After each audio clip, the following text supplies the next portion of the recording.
ভুল ভালোবাসা। তোমার কি মাথা খারাপ হয়ে গিয়েছে? শারীরিক সম্পর্ক করে এখন অ্যাবর্শন করতে বলছো? তুমি প্রেগনেন্ট হয়ে যাবে সেটা কে জানতো? আর এখন আমি এইসব ঝামেলায় জড়াতে পারবো না। শুভ্রর মুখে এমন কথা শুনে আমি হতভম্ব হয়ে গেলাম। ফোনের ওপাশে দাঁড়িয়ে থেকে মা ফোনে আমাদের কথাগুলো সবই শুনছিল। মা আমাকে কটাক্ষ করে বললেন, বলেছিলাম না ওই ছেলে পাল্টি খাবে, আমাদের মুখ পুড়িয়ে ছাড়লি শয়তান মেয়ে। সমাজে আমাদের আর মান সম্মান কিছুই বাকি রাখলি না। আমি কি করব ঠিক বুঝতে পারছি না। বাড়ি থেকে সোজাসুজি বলে দিল হাসপাতালে গিয়ে অ্যাবর্শন করাতে হবে, কিন্তু আমি অ্যাবর্শন করতে চাই না। বুকের ভেতরটা কেমন যেন দুমড়ে মুচড়ে যাচ্ছে। আমি তো কোনো পাপ করিনি, কোনো অন্যায় করিনি। হ্যাঁ, আমি শুভ্রকে বিশ্বাস করেছিলাম, ভালোবেসেছিলাম। আর সেই ভালোবাসার ফসল হলো আমাদের সন্তান। অথচ আজ শুভ্র আমার সাথে এত বড় বেইমানি করতে পারলো।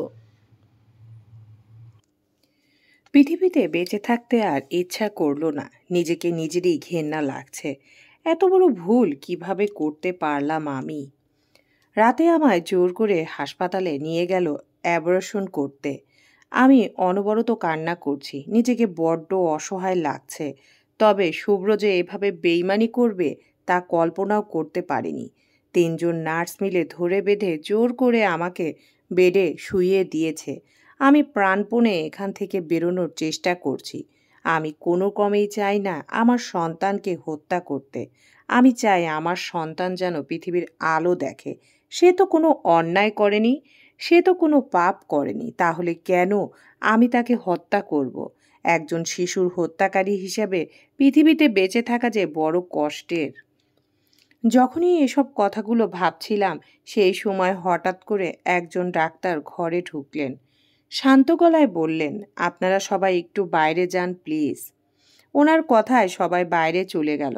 ডাক্তার আমার পাশে বসে মৃদু স্বরে বলল, আমি সবটা শুনেছি। ছেলেটা আপনার সাথে বেইমানি করেছে।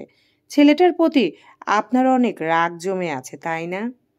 আমি চোখের জল মুছে বললাম, ওকে সামনে পেলে আমি খুন করব।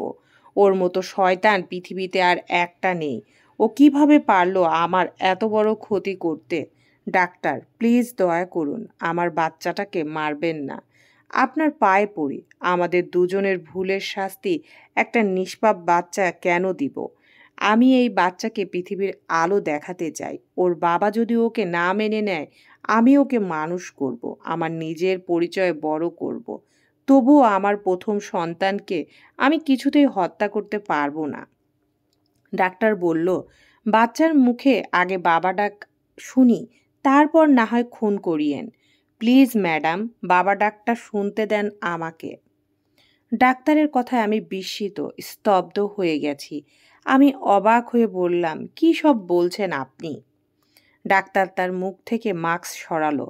আমি যেন ধাক্কা খেলাম। ডাক্তারের পোশাকে শুভ্র দাঁড়িয়ে আছে। শুভ্র হেসে বলল, তো ম্যাডাম, ছেলেটির উপর কি এখনও রেগে আছেন? আমি কান্না করছি। শুভ আমায় জড়িয়ে ধরল। মৃদুস্বরে বলল, ভয় পেয়ে গিয়েছিলে? নিজের ভালোবাসার মানুষটিকে একটু চিনতে পারলে না? আমি তো পরীক্ষা করে দেখছিলাম আমার ভালোবাসার মানুষ আমাকে ঠিক কতটুকু ভালোবাসে।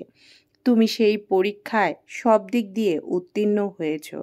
আমাদের ভালোবাসার ফসল অবশ্যই দুনিয়ায় আসবে, এবং সেটা সসম্মানে। এবার যান, এক কাজ করো, তোমার বাবার ঘাড় থেকে ঝপাং করে লাফ দিয়ে আমার ঘাড়ে উঠে পড়ো তো দেখি। আমি ভ্যাবাচাকা খেয়ে গেলাম। নির্বোধের মতো প্রশ্ন করে বললাম, মানে? শুভ্র আমার মাথায় একটা গাঁট্টা মেরে বলল, বিয়ে করে আমার গলায় ঝুলে পড়ো। সেই কথাই বলছি, কারণ তোমার বাবার ঘাট থেকে নামতে গেলে অবশ্যই আমাকে বিয়ে করতে হবে। বুঝেছো পাগলি মেয়ে? আমি গাল ফুলিয়ে রাগ দেখিয়ে বললাম, শুধু তোমার ঘাড়ে উঠবো না, তোমারে একদমই খেয়ে ফেলবো। এই কথা বলেই ঝাঁপিয়ে পড়লাম শুভ্রর বুকে। না, আমার ভালোবাসার মানুষটি বদলে যায়নি। আমার মায়ের কথা ভুল। শুভ্র আমাকে ঠকায়নি। ও শুধু আমাকে ভালোবাসে। সত্যি আমাকে আগলে রেখেছে। আজ আমি ভীষণ খুশি। আমাদের দুজনের বিয়ে হয়ে গেছে গত 1 বছর আগে। আমাদের ঘর আলো করে আমাদের সেই সন্তান পৃথিবীতে এসেছে। আমাদের ছোট্ট একটি ছেলে হয়েছে। সে সংসারে সুখের কোনো অভাব নেই। সে সংসারে টাকা পয়সা না থাক, আছে শুভর অগাধ ভালোবাসা আর বিশ্বাস। যে বিশ্বাস আর ভালোবাসায় একদিন বিয়ের আগেই নিজের সর্বস্ব শুভর হাতে তুলে দিয়েছিলাম। এখন মনে হয় না আমি ভুল করেছি। আমি ভুল মানুষকে ভালোবাসিনি। ভুল মানুষকে আমার সর্বস্ব দান করিনি। ভালো মানুষকে ভালোবেসেছি, যে আমার সারা জীবনের সঙ্গে থাকবে, পাশে থাকবে। আমার প্রেমিক পুরুষ আর আমার সন্তানের বাবা শুভ্র। সমাপ্ত।